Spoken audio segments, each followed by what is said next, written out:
పాఠశాల విద్య.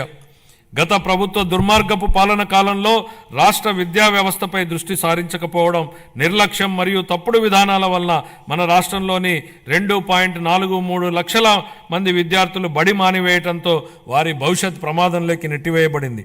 ఇలాంటి పరిస్థితుల్లో విద్యా వ్యవస్థను చక్కదిద్దే అత్యంత కఠినమైన బాధ్యతను మంత్రి నారా లోకేష్ గారు తన భుజస్కంధాల మీద వేసుకున్నారు. నేటి బాలలే రేపటి పౌరులనే భావనతో విద్యా వ్యవస్థను ప్రక్షాళన చేయడం మొదలుపెట్టారు.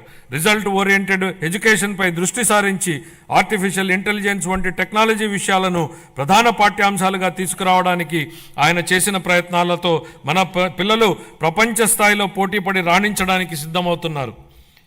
సమాజానికి విద్య ఎంత అవసరమో చైనీయుల సామెత ద్వారా వ్యక్తీకరించబడింది. మీరు సంవత్సరానికి ప్రణాళిక వేస్తే వరి నాటండి, దశాబ్దానికి ప్రణాళిక వేస్తే చెట్లు నాటండి, జీవితకాలానికి ప్రణాళిక వేస్తే ప్రజలకు విద్య నేర్పండి. పిల్లలకు విద్య అందించడం తల్లిదండ్రులకు భారం కాకూడదని మా ప్రభుత్వం బలంగా విశ్వసిస్తోంది. ఏ కారణం చేతను ఏ బిడ్డ విద్యకు దూరం కాకూడదని విశ్వసిస్తున్నాం. ప్రతి తల్లి తన పిల్లలను పాఠశాలకు పంపేలా ప్రోత్సహించే లక్ష్యంతో మరో సూపర్ 6 హామీని అమలు పరిచే దిశగా తల్లికి వందనం పథకాన్ని ప్రారంభిస్తున్నాం. 25-26 విద్యా సంవత్సరం నుంచి ఈ పథకం కింద 15,000 రూపాయల ఆర్థిక సహాయాన్ని అందించుతున్నాం.